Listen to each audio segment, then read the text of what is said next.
Já parou para pensar se seria possível encontrar paz de verdade nos lugares mais perigosos que existem?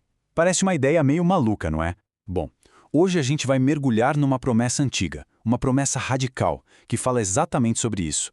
Uma aliança que é capaz de silenciar as feras. É uma visão de paz que desafia toda a lógica de um mundo hostil. E a promessa é exatamente essa aí. Pensa só um minuto. Desertos, bosques, por definição são lugares de perigo, de falta de recursos, de ameaça. Então, como assim habitar com segurança e dormir tranquilo, justamente ali? É essa tensão, esse aparente absurdo que a gente vai tentar entender. Para a gente entender a solução, primeiro a gente precisa encarar o problema de frente. Então, vamos lá, vamos entrar nesse mundo de feras. E olha, essa imagem não é uma coisa distante de um livro antigo, é uma experiência muito humana, muito real. Todo mundo já enfrentou desafios que pareciam julgantes, ameaças que tiraram o sono. A vida, muitas vezes, tem essa cara de território seco ou de uma floresta escura e fechada. E é aqui que a coisa fica mais profunda. As feras sobre as quais o texto fala não são só os animais selvagens, sabe?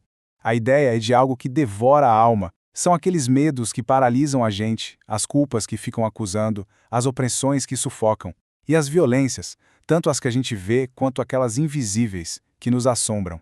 São forças que atacam por dentro. E aí, diante de um cenário desses, qual seria a resposta? A resposta é surpreendente.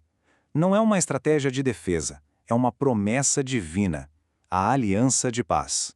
Aqui está a promessa central, o fundamento de toda essa ideia.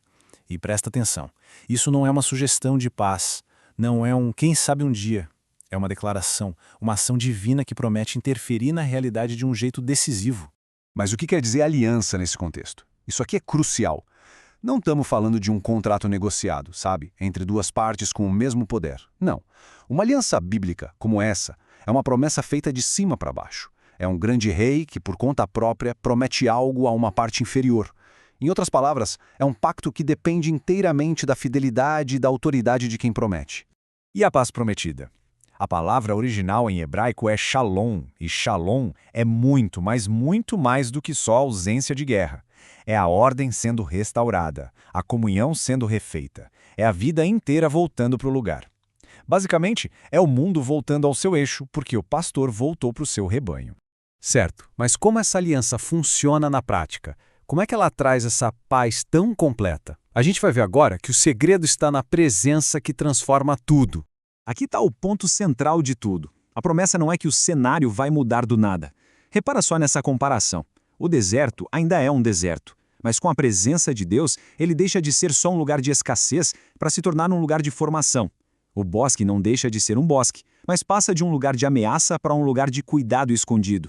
É a presença que dá um novo significado ao ambiente. Portanto, a ideia principal é essa aqui. A segurança não vem das circunstâncias favoráveis, mas sim de um relacionamento com aquele que prometeu estar presente, não importa como seja o cenário. Onde o pastor está, o medo perde a voz. Isso tudo levanta uma pergunta, né? Quem é esse pastor? Vamos avançar para ver como essa promessa antiga aponta para uma figura central, o pastor da promessa. Séculos antes, o mesmo profeta, Ezequiel, já tinha registrado essa palavra. A promessa de paz está totalmente conectada a uma pessoa, a um pastor específico que viria para cuidar do povo de um jeito definitivo. E segundo a teologia cristã, essa promessa se cumpre perfeitamente em Cristo. Ele é o pastor anunciado, o bom pastor, que vem para guiar e proteger seu rebanho de uma vez por todas. Mas que feras foram essas que ele enfrentou de verdade? As mais fundamentais, como a gente vê aqui. Primeiro, o pecado, que é essa rebelião que nos separa de Deus. Isso nos leva à segunda fera, a morte, a consequência final do pecado. E por último, a justa ira de Deus, a resposta divina e coerente a essa rebelião. Ao enfrentar essas três forças, ele garantiu que nenhuma delas pudesse mais nos devorar. Tudo isso nos leva a uma conclusão bem prática. Como é que essa aliança se aplica na nossa vida hoje? O resultado é um descanso que não está em nós, mas na fidelidade de Deus. A paz que essa aliança oferece não está baseada na nossa força, na nossa capacidade de encarar as feras ou de aguentar o deserto. Ela se baseia inteiramente na aliança que o próprio Deus jurou manter. A confiança não está na gente, mas na fidelidade dele. E qual é a garantia final dessa aliança? A resposta é poderosa. O sangue de Cristo é o selo irrevogável dessa paz. Isso quer dizer que é um pacto selado, permanente, que não pode ser quebrado. É a base firme onde o nosso descanso se apoia. Então, fica essa reflexão final. Uma pergunta que muda toda a nossa perspectiva. E se a paz não depender da paisagem ao nosso redor mudar, mas sim da fidelidade daquele que fez a promessa?